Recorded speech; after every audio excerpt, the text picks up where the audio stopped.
Assalamualaikum warahmatullahi wabarakatuh.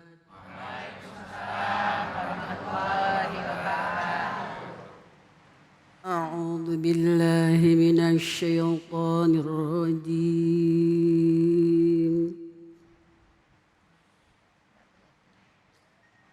Bismillahirrahmanirrahim.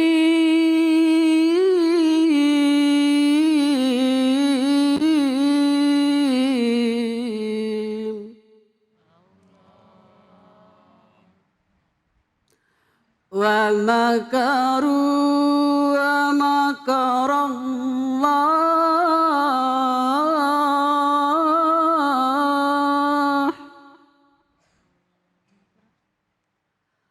wa makaru wa makarallah wallahu khairul makirin.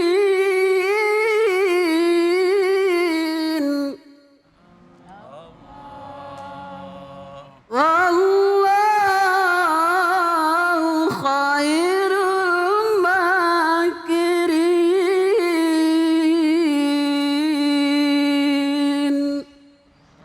Sadaqallahul azim. Assalamualaikum warahmatullahi wabarakatuh. Waalaikumsalam warahmatullahi wabarakatuh. Maha benar Allah dengan segala firman-Nya. Iqra'ul Qur'an fa innahu ya'ti yaumal qiyamah syafi'an li ashabi. Bacalah Al-Qur'an, insyaallah Al-Qur'an yang kita baca akan menjadi syafaat bagi yang membaca dan umumnya bagi kita semua yang mendengarkan. Amin ya robbal.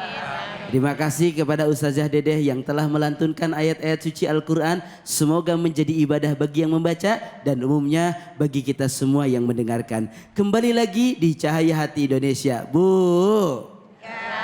Bu. Bu. Pak.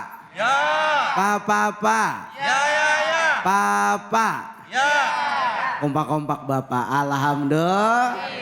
Saat ini kita akan masuk pada segmen tafsir kajian daripada Inspirasi Al-Quran. Insya Allah hari ini kita akan membahas surah Al-Imran ayat 54 yang akan dibahas oleh guru kita Ustadz Iman Fadlur Rahman. Silahkan guru. Assalamualaikum warahmatullahi wabarakatuh. Waalaikumsalam warahmatullahi wabarakatuh. Alhamdulillahi wa kafa. Wassalatu wassalamu ala rasulihil mustafa. Wa ala alihi wa sahbihi wa man ihtada amma ba'du. Alhamdulillah, puji syukur kepada Allah Subhanahu wa taala kita bisa dipertemukan kembali dalam program Cahaya Hati Indonesia. Ada pantun nih buat jamaah sekalian, jawab cakep ya. Nah, cakep nih.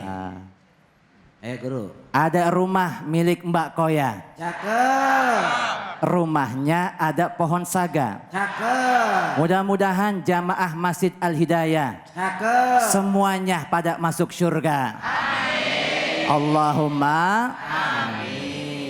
Para jamaah sekalian yang dirahmati Allah Subhanahu wa taala. Asbabun nuzul surah Al-Imran ayat 54 mengisahkan tentang Nabi Isa alaihi salam yang dimusuhi oleh kaum Bani Israel. Nabi Isa alaihi salam diberikan banyak keutamaan oleh Allah Subhanahu wa taala. Mukjizat yang Allah berikan yang kemudian kaum Bani Israel yang bersebelahan, yang tidak sejalan dengan Nabi Isa alaihissalam menjadi marah. Kenapa? Karena banyak yang kemudian berpindah menjadi pengikutnya Nabi Isa. Terutama ketika Nabi Isa menyampaikan kepada kaum Bani Israel akan datang Nabi terakhir Khatamun Nabiyyin.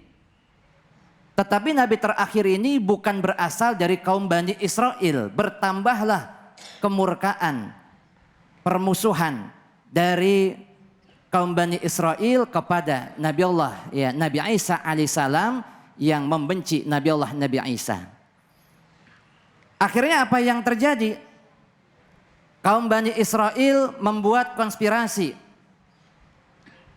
untuk membunuh Nabi Allah Nabi Isa alaihissalam, yang kemudian kaum Bani Israel menghadap kepada penguasa Romawi, membuat fitnah dan lain sebagainya.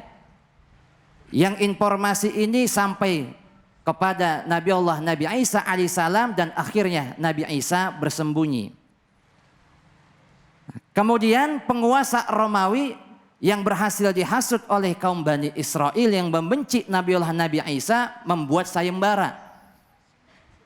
Siapa orang yang mau menunjuki di mana keberadaan Nabi Allah Nabi Isa akan diberikan ganjaran, ya, atau hadiah yang sangat besar. Dan rupa-rupanya ada salah satu pengikut Nabi Allah Nabi Isa yang tertarik dengan hadiah besar tersebut. Akhirnya ia pun memboncorkan, ya, kepada penguasa Romawi, dan kemudian dari sebab itulah penguasa Romawi tahu di mana keberadaan Nabi Allah Nabi Isa. Tapi sebelum Nabi Allah Nabi Isa ditangkap, Nabi Isa telah lebih dahulu diselamatkan oleh Allah Subhanahu wa taala, diangkat ke atas langit. Yang ketika dikepung, ditangkap, yang ditangkap bukanlah Nabi Allah Nabi Isa, melainkan seseorang yang diserupakan oleh Allah Subhanahu wa taala dengan, ya, Nabi Isa. Siapa yang diserupakan? Yang diserupakan ini adalah pengkhianat yang tadinya membocorkan keberadaan Nabi Allah Nabi Isa. Yang sebelumnya pengkhianat ini adalah pengikutnya Nabi Allah Nabi Isa alaihissalam. Ternyata yang berkhianat ini ditangkap, dialah yang ditangkap, dialah yang dibunuh, dan dialah juga yang disalib. Allah Maha Kuasa. Mereka berbuat tipu daya, Allah sepaling-paling, ya, baik pembuat tipu daya. Allah balas tuh tipu dayanya. Para jamaah sekalian yang dirahmati Allah Subhanahu wa taala. Nah, kesimpulan dari ayat ini yang pertama, Allah Subhanahu wa taala Maha Penyayang. Allah tidak ingin kekasihnya, apalagi ini sosok nabi, apalagi ini sosok rasul. Allah tidak kepingin kekasihnya dikhianati, dizolimi. Allah balas bagi mereka yang menzolimi, ya, nabi dan rasulnya. Jangankan nabi dan rasul, kita sebagai orang yang beriman juga mendapat kasih sayang dari Allah Subhanahu wa taala sebagaimana dijelaskan di dalam Al-Qur'anul Karim. A'udzubillahi minasyaitonirrajim. Bismillahirrahmanirrahim. Wa kana bil mu'minina rahima. Dan adalah Allah Subhanahu wa taala Maha Penyayang kepada siapa? Kepada orang-orang yang beriman. Dan kita semua yang hadir di tempat ini maupun yang menyaksikan tayangan ini, kita adalah insya Allah termasuk daripada orang-orang yang beriman kepada Allah Subhanahu wa taala, dan mudah-mudahan kita mendapat kasih sayangnya Allah Subhanahu wa taala. Bapak Ibu yang dirahmati Allah Subhanahu wa taala, Bu. Bu. Ya. Mau tahu nggak cerita tentang di mana seorang ibu-ibu rajin ikut majlis taklim dan Allah berikan sesuatu yang tidak diduga. Nah, jadi ibu-ibu ini, ya, rajin sekali ikut apa? Pengajian. Mudah-mudahan di depan saya rajin semua nih. Amin. Nggak pernah goib, pokoknya setiap ada pengajian dia hadir. Pada satu ketika di mana ibu-ibu ini terlambat. Biasanya nggak pernah terlambat, nggak pernah duduk di belakang, ya. Selalu hadir lebih awal. Akhirnya karena ia tidak ingin tertinggal pengajian, dia lari, tergesa-gesa. Ketika menyeberang jalan, tidak tengok kiri, tidak tengok kanan. Ya, biasanya kan ibu-ibu begitu ya, ya Ustadz Abi ya. Iya, Ya, benar. wah, kita ini rada-rada ngeri. Bro. Ya kalau di jalan nih Ustadz Abe ya. Ya sennya ke kiri, ujung-ujungnya belok ke kanan. Ngaco ya? Wah kacau Allah Ustadz Abe ya. Buyang ya? Sennya ke kanan, belok ke kiri. Pernah ngasih sen 2 kilometer kagak belok-belok ya. Ibu-ibu tuh ya. Lurus baik deh jadi ngelurus. Lurus baik gitu kan. Jadi yang salah Ustadz nih ikutin Yang salah kita ini belakang ini ya. Ya Allah. Jadi ketika nyebrang nih ibu-ibu nggak tengok kiri tengok kanan akhirnya keserempet. Jatuh si ibu ini. Ya Allah. Beruntung yang nyerempet ini orang baik. Ya, kemudian dihampirilah si ibu tadi. Ibu kok mau kemana? Kenapa tergesa-gesa? Pak, saya ingin berangkat ke pengajian. Saya terlambat. Masya Allah, subhanallah, begitu mulia apa yang ibu lakukan. Ibu sudah berangkat haji? Belum Pak. Saya kebetulan ada rezeki besok berangkat haji. Ya, daftar haji bareng saya. Alhamdulillah ya, nanti boleh dicoba ya ibu ya.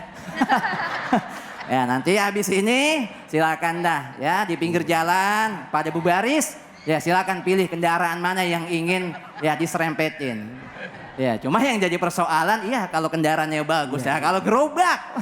Coba itu. Itu coba itu. Atau nanti nggak usah jauh-jauh Bu ya tandain tuh kendaraannya Ustadz Abe. Dah di situ pada berdiri dah. Ya. Kagak tahu dia kredit dulu.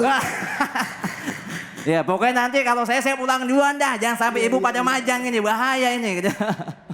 Nah Bapak Ibu sekalian yang dirahmati Allah Subhanahu wa ta'ala. Kita semua orang-orang yang beriman insya Allah mendapat kasih sayang dari Allah Subhanahu wa ta'ala. Apalagi Nabi dan Rasul. Ini yang pertama. Lalu yang kedua Allah Subhanahu wa ta'ala menciptakan yang baik dan yang buruk. Saya mau tanya Bu, yang menciptakan malaikat siapa? Allah. Yang menciptakan bumi ini siapa? Allah. Yang menciptakan malaikat siapa? Allah. Yang menciptakan iblis siapa? Allah. Semua yang menciptakan adalah Allah Subhanahu wa ta'ala. Baik dan buruk juga Allah yang menciptakan. Tapi satu hal yang perlu diingat, jangan karena sebab Allah menciptakan yang buruk, kemudian Allah dicap yang buruk juga. Saya kasih contoh begini.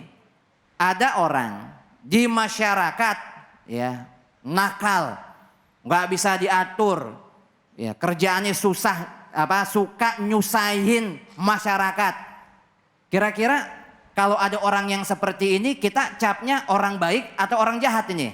Baik atau buruk kira-kira nih? Buruk. Ya kita akan cap ini orang nggak beres ini, orang buruk ini. Ya. Tetapi para jamaah sekalian ini tidak berlaku kepada Allah Subhanahu wa ta'ala.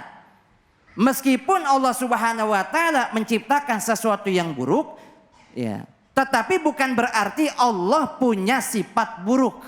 Maha suci Allah dari segala macam kekurangan, maha suci Allah dari segala macam keburukan. Allah maha sempurna. Ya. Sehingga para jamaah sekalian berbicara baik dan buruk adalah berbicara persepsi. Baik dan buruk siapa yang membuat persepsi? Kita nih manusia yang buat apa? Persepsi. Saya kasih contoh. Ya, ibu punya anak di rumah. Ya, apalagi yang baru kemarin nikah belum lama punya anak, anaknya kan masih kecil. Ya, atau hadir di depan saya banyak yang sudah tua, sudah sepuh, ya punya cucu. Anak yang masih kecil atau cucu yang masih kecil, ya biasanya mereka suka apa tuh? Suka jajan, makan permen dan lain sebagainya. Sekali dua kali ya kita nggak marah, biarkanlah ya namanya juga anak-anak kan begitu. Tapi pertanyaan saya nih Bu, kalau anak kita jajan yang nggak sehat setiap hari, setiap waktu, kira-kira apa yang kita lakukan? Ya kita larang nggak nih anak ini? Kita larang kan? Kemudian ketika kita larang, bagaimana respon daripada ya, anak kita atau cucu kita?